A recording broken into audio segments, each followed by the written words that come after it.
बड़ी खबर इस वक्त की अपने दर्शकों को दे दे। आरजेडी नेता शक्ति यादव की ओर से बड़ा दावा किया गया है। आरजेडी के नेता हैं शक्ति यादव, बोल रहे हैं कि चेतन आनंद और नीलम देवी को धमकी मिली है। चेतन आनंद जो बाहुबली के बेटे हैं, वो कह रहे हैं कि धमकी मिली है, जबरन सचेतक के कमरे में बिठा दिया गया है। शक्ति यादव की ओर से यह दावा किया गया है। जेडीयू सचेतक के कमरे में है चेतन आनंद और नीलम देवी, दोनों आरजेडी के विधायक हैं। दोनों को डरा धमकाकर बिठाया गया है जेडीयू के खेमे में वोट करने के लिए। आरजेडी के विधायक है चेतन आनंद और नीलम देवी। ये बड़ी जानकारी, बड़ी खबर निकलकर सामने आ रही है। अब सीधा सवाल आप ही से लेते हुए सुजीत, लेकिन एक बार पहले सुन लेते हैं शक्ति यादव की ओर से क्या दावा किया गया है।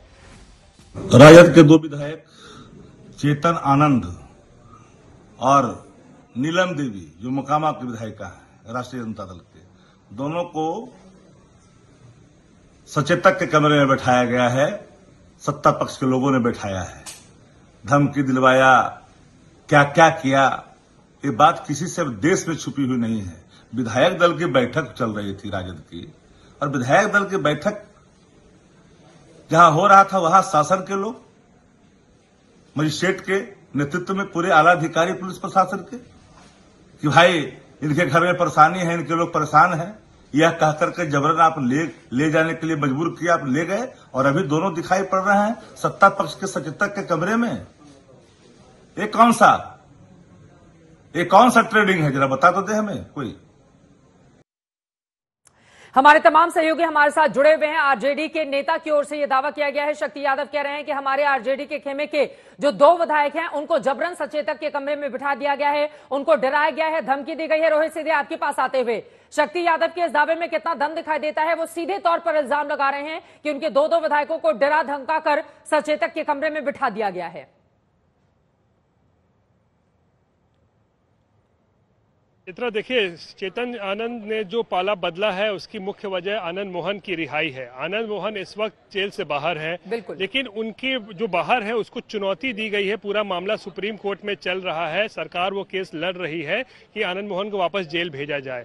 तो मुझे लगता है कि शायद इसी कारण चेतन आनंद नहीं चाहते हैं कि वो नीतीश कुमार सरकार के खिलाफ किसी प्रकार का, अगर कहे तो, पंगा लेना चाहते हैं कि कहीं उनके पिता की वापस जेल में ना भेज दिया जाए, क्योंकि पूरा मामला भी सुप्रीम कोर्ट में चल ही रहा है। चित्रा, मैं आपको बता दूं, और इस बात की आशंका है कि कहीं उनका ये पूरा बेल जो जेल से रिहाई हुई थी उसको अगर सुप्रीम कोर्ट कैंसिल कर देता है तो वापस आनंद मोहन जेल जा सकते हैं।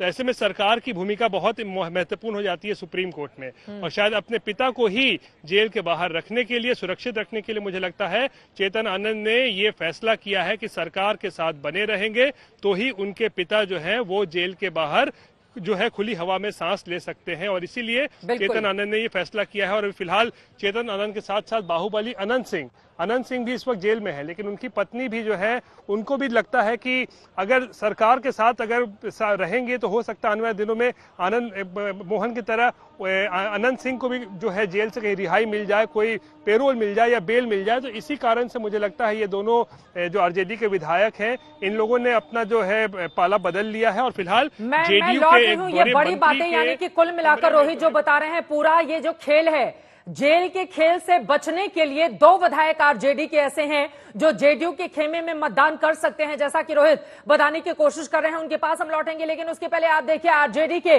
नेताओं की ओर से प्रदर्शन किया जा रहा है और पुलिस कार्यकर्ताओं को पकड़कर ले जा रही है।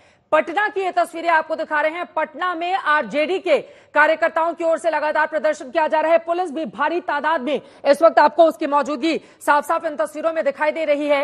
एक तरफ बहुमत साबित करना है, नीतीश कुमार को फ्लोर टेस्ट होना है, स्पीकर पर फैसला होना है, तो वहीं दूसरी तरफ सड़क पर किस तरह का सियासी खेल चल रहा है, इन तस्वीरों को देखकर आप समझ सकते हैं। क्या ऑडियो है? हम ऑडियो सुना सकते हैं अपने दर्शकों को।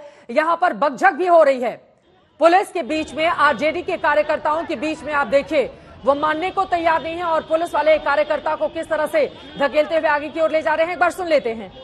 ये है, कौन सी है?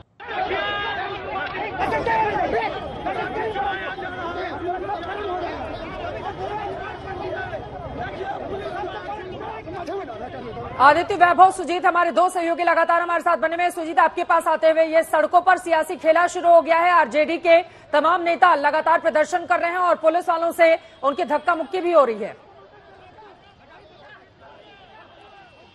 देखिए, ये तो होना ही है और राजनीति में जब सत्ता में रहते हुए आपको बेदखल कर दिया जाए तो कार्यकर्ताओं में नाराजगी लाजमी है और ये नाराजगी पटना के सड़कों पे दिख रही है।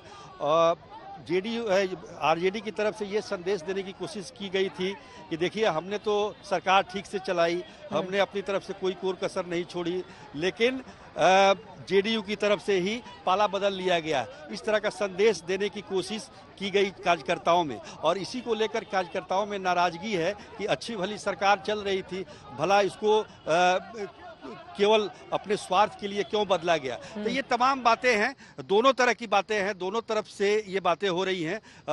हम ये कह सकते हैं कि अगर 2005 से पहले का ये माहौल होता अगर इस तरह का, तो काफ़ी कुछ हंगामा होता। अभी तो सड़कों पर छिटपुट जो प्रदर्शन दिख रहे हैं, लेकिन 2005 से पहले अगर इस तरह की बात हुई रहती बिहार में तो पूरे बिहार में इस तरह का प्रदर्शन देखने को मिलता। लेकिन आपको पता ही है कि इस बीच में आरजेडी भी उतनी ज्यादा मजबूत नहीं रही जितनी पहले रहा करती थी।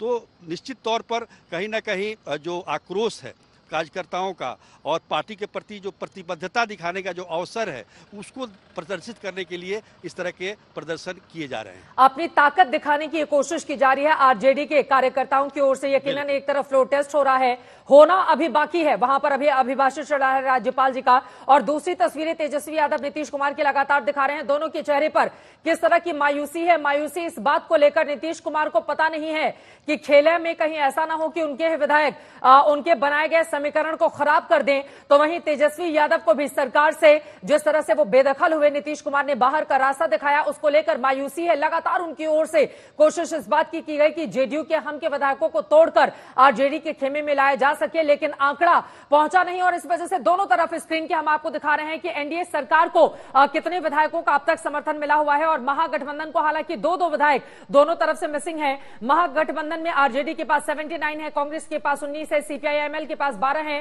सीपीआई सीपीएम के पास 4 है। लेकिन ये जो 79 आरजेडी के आप देख रहे हैं, आपको बता दें एआईएमआईएम ने जो 5 विधानसभा की सीटें जीती थी, उनमें से 4 विधायकों के बाद में लालू प्रसाद यादव ने अपनी पार्टी में शामिल करा लिया था। तो ये आंकड़ा 79 का इस वक्त आप देख पा रहे हैं। और आपको बताते चले कि इनमें से 2 विधायक ऐसे हैं जो इस वक्त जेडीयू के सचेतक के कमरे में बैठे हुए हैं, जिसको लेकर आरोप लगाया जा रहा है शक्ति यादव आरजेडी के नेता की ओर से कि उनके ऊपर दबाव बना दिया गया है। और ये तस्वीरें हम आपको दिखा रहे हैं। एक एक करके गवर्नर, ऐसा लग रहा है कि अभिभाषण की समाप्ति हो गई है और अब असली खेला शुरू होगा। आपको बताते चले, बजट सत्र में सबसे पहले राज्यपाल का अभिभाषण होता है। उनके अभिभाषण की समाप्ति के बाद अब सबसे पहले स्पीकर के मसले पर उठापटक शुरू हो जाएगी।